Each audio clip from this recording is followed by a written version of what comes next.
The most important principle behind my work is continuity.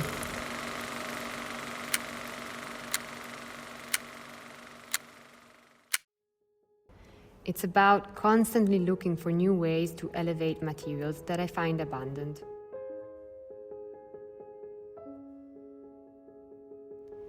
Every new piece starts with the study of how to respect the material while pushing its boundaries.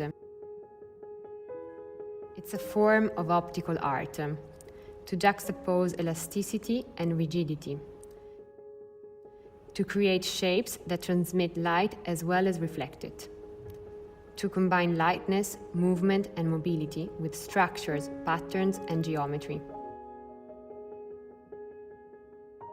The result of combining these contrasting elements is the birth of small objects of architecture, like organisms on one's body, that carry with them a dialogue between past and present, the transformation of scarcity into beauty, the afterlife of remnants.